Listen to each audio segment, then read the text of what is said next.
Nabi beritahu 3 tempat seluruh manusia tak akan ingat siapa pun dalam hidup dia, insan yang dia paling sayang selain daripada keselamatan diri dia saja. Yang pertama di padang mahsyar, tuan-tuan rahmati Allah, tak akan ada siapa ingat diri dia ketika mana dia dihisap oleh Allah Subhanahu Wa Taala di dalam kandang mahkamah Allah Taala. Yang kedua, kita akan lupa seluruh insan yang kita sayang dalam hidup kita bila mana amalan kita akan ditimbangkan nanti. Nak tengok ikhlas ke tak ikhlas amalan yang kamu buat, berat tara mana, khusyuk tara mana, ditimbangkan amalan kita. Hari ini jangan duk bangga kita semayang banyak, baca Quran banyak, pergi umrah banyak, pergi haji banyak. Belum tahu lagi berat ataupun tidak amalan kita. Waktu ditimbang nanti malaikat pun akan beritahu, subhanaka ma abadnaka haqqa ibadatik. Ya Allah, selama ini kami tak ibadat betul-betul lagi ya Allah. Kalau kami tahu keagungan engkau macam ni, kehebatan engkau macam ni, kami akan tingkatkan lagi tahap ibadat kami, kata para malaikat. Tetapi hari ini kerana kita tak faham kehebatan Allah Ta'ala, kita semayang pun sambil lewat, sambil duk lupa pada Allah Ta'ala, sambil ingat Allah, ingat juga benda lain, ingat juga pampers anak, ingat juga kunci kereta tadi lupa letak mana. Tuan-tuan dan rahmati Allah, sebenarnya kita meletakkan derajat Allah begitu rendah sebenarnya. Tak layak pun Allah itu dihina dengan sedemikian rupa, tuan-tuan. Maka apa yang berlaku? Yang ketiga, kita tak akan ingat sesiapa pun dalam hidup kita, melainkan keselamatan diri kita ketika mana kita diperintahkan oleh malaikat, sekarang giliran kamu untuk melintas titian sirat. Masya Allah. Sedangkan selepas daripada padang mahsyar, lepas pada tu ada satu, Masya Allah, lembah yang dipanggil lembah neraka Jahannam. Masya Allah. Sebelum Allah Ta'ala mulakan perhitungan, Allah Subhanahu Wa Ta'ala akan perintahkan malaikat Jibril, diserahkan 1000 tali belati di tangan Jibril alaihissalam.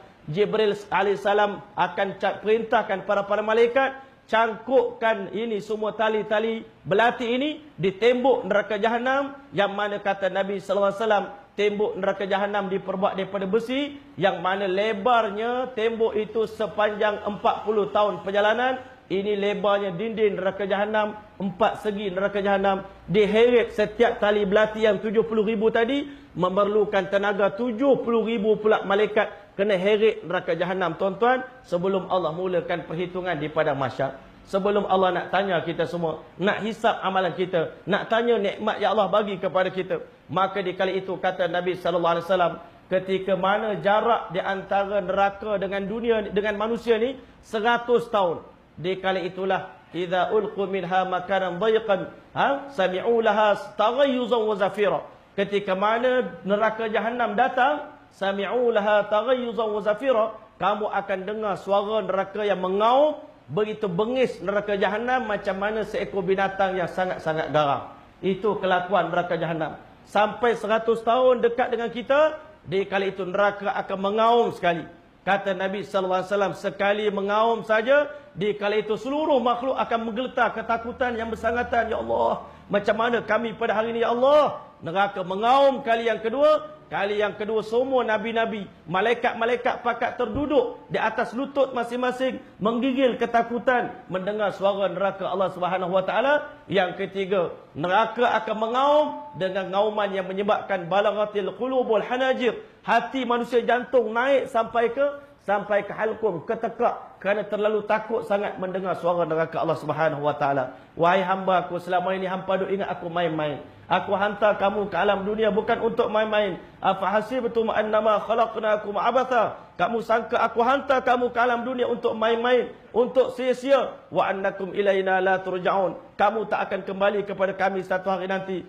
Allahul Malikul Haq. Maha suci Allah. Allah tak pernah buat kerja main-main. Allah tak pernah buat kerja sia-sia. Aku hantar kamu ke alam dunia untuk beribadat kepada aku, untuk buat pengorbanan untuk agama, untuk buat persiapan untuk alam akhirat. Itu tujuan aku hantar kamu datang ke alam dunia 60-70 tahun.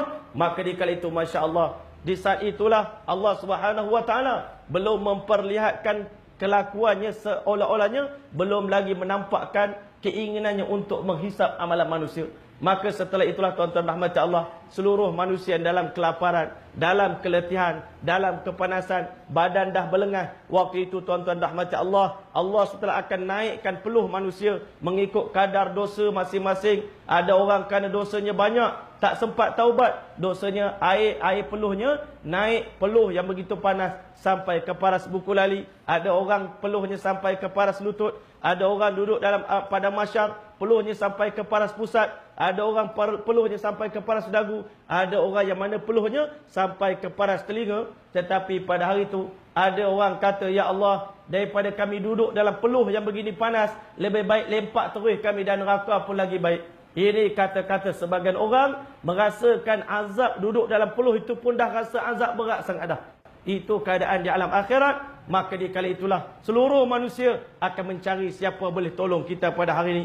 Hari ini kita duk bangga dengan gelaran. Ini gelaran Maulana, ini mufti, ini qadi. Sebenarnya gelaran itu sikit pun tak boleh menolong kita di padang mahsyar nanti. Kerana Nabi SAW beritahu, di padang mahsyar, di kalangan umat aku, siapa di kalangan kamu yang bawa balik berjumpa dengan Allah, bukan amalan macam sekarang, tetapi amalan 70 orang Nabi-Nabi pun. Pada hari itu, kamu merasakan kamu tak akan selamat daripada azab neraka Allah Subhanahu Wa Taala.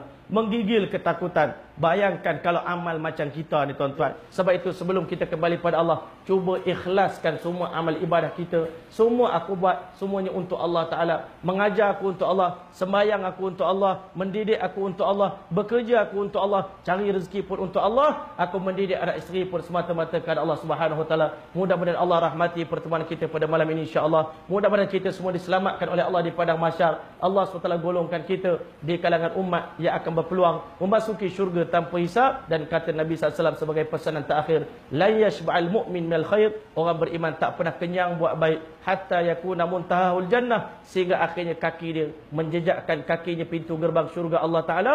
Di kali itulah barulah dia akan berhenti buat amal ibadah. Maka mudah-mudahan Allah Ta'ala berkati hidup kita. Allah selamatkan kita di dunia dan di akhirat. InsyaAllah sekian dulu. Aqulu qawli hadha wa astaghfirullahal azim li wa lakum wa lisairil muslimin wal muslimat fastaghfiru innahu al ghafurur rahim.